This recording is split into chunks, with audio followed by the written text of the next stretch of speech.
आदरणीय मेरे भाई बहनों, मैं आपके लिए जल संरक्षण के बारे में कुछ बातें करने जा रहा हूं। अगर आपको अच्छा लगे तो लाइक और सब्सक्राइब कीजिएगा और कुछ भी गलतियां उसे अबोध बालक समझकर क्षमा कीजिएगा। तो आइए हम बताते हैं। पहले जल और जीवन के हरियाली के बारे में बात करेंगे। जल है तो जीवन है, जीवन है तो हरियाली है। लोग पेड़ पौधा को अधिकतम तरह से कटाई शुरू हो गई है।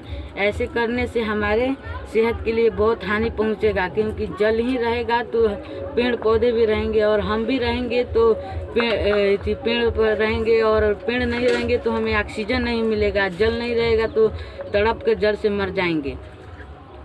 आज आप जानते हैं कि पेड़ हमारे लिए कितना सेहत के लिए ज़रूरी है। अगर पेड़ नहीं रहेगा तो हमें ऑक्सीजन प्रचुर मात्रा में नहीं मिलेगा।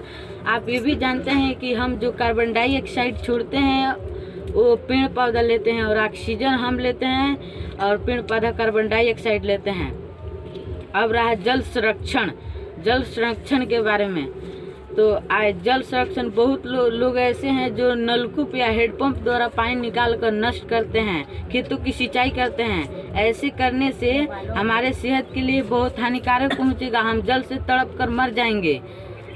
ऐसा कीजिए कि वर्षा जल है उसे जल को छत पर स्टोर कर गड्ढा में स्टोर कीजिए, उसे सिंचाई कीजिए खेतों को। अब नहर का जो पानी होता है उससे भी सिंचाई किया जा सकता है। ऐसे हेडपंप या बोरिंग से निकालना अच्छी बात नहीं है। और एक बात यह भी जरूरी है, वर्षा जल में अम्ल, क्षार और लवण की मात्रा दोनों होती है। जब हम इस धरती से जब वाष्पीकरण होके जाता है ऊपर, तो उसमें अम्ल, क्षार और लवण की मात्रा नहीं होती है। वर्षा जल, ये भी बात याद रहे कि वर्षा जल विद्युत का चालन भी करता है।